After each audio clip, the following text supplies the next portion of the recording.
This channel does not promote any violent, harmful, or illegal activities. All content provided by this channel is meant for an educational purpose only. এই মুহূর্তে আরো একটা breaking news দিয়ে আপনাদের সংগ্রামী যৌথ মঞ্চের আহ্বায়ক ভাস্কর ঘোষের বিরুদ্ধে কোনো পদক্ষেপ করতে পারবে না, কড়া পদক্ষেপ করতে পারবে না পুলিশ। আপনি জানতে পারা যাচ্ছে त्योहार और प्यार लाती है रिश्तों में ढेर सारा मिठास। परंपरा वही, सोच नहीं।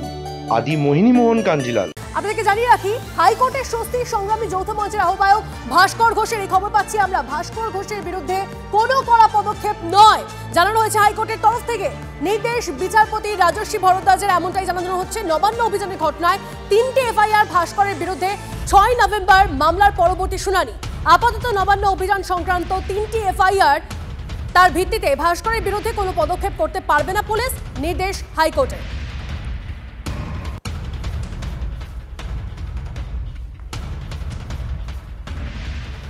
এবার তৃণমূল বিধায়ক লাভলি মৈত্র, তার বিরুদ্ধে হাইকোর্টে মামলা, এমনটাই জানতে পারা যাচ্ছে। আপনাদেরকে জানিয়ে রাখি, আরজি কর নিয়ে ডাক্তারদের আন্দোলনকে অসম্মান ও ডাক্তারদের হুমকি দেওয়ার অভিযোগ। সোনারপুর দক্ষিণের বিধায়ক লাভলি মৈত্রের বিরুদ্ধে মামলা কলকাতা হাইকোর্টে। মামলা দায়েরের অনুমতি বিচারপতি রাজস্বী ভরদ্বাজের, সম্ভবত শুক্রবার শুনানি।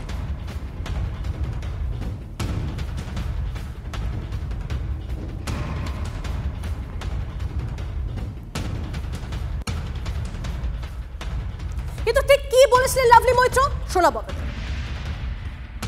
সিপিআইএম সায়ন সুজনরা ঘুরে বেড়ায়, তার একটাই কারণ, বদল হয়েছিল, বদলা হয়নি। আজকে 2024-এ দাঁড়িয়ে আমরা এখান থেকে বলছি, বদল তো 2011-তে হয়েছিল, 2024-এ বদলাও হবে। হবে তো? হবে তো?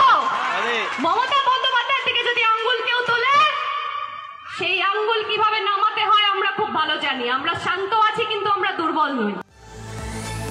আর একটা খবর দিয়ে আপনাদের, তিলোত্তমার জন্য বিচার চাইছে গোটা বাংলা। তিলোত্তমার জন্য বিচার চেয়ে আন্দোলনের ঝাঁজ বাড়ছে। সম্ভবত 20 সেপ্টেম্বর নবান্ন, লালবাজার, কালীঘাটে অভিযান, এমনটাই সূত্র মারফত খবর পাচ্ছি আমরা। আরো একবার আপনাদেরকে জানিয়ে রাখছি, সম্ভবত 20 সেপ্টেম্বর নবান্ন, লালবাজার, কালীঘাটে অভিযান, সূত্র মারফত এমনটাই খবর। পতাকা ছাড়াই ত্রিফলা অভিযানের ডাক দেন শুভেন্দু অধিকারী।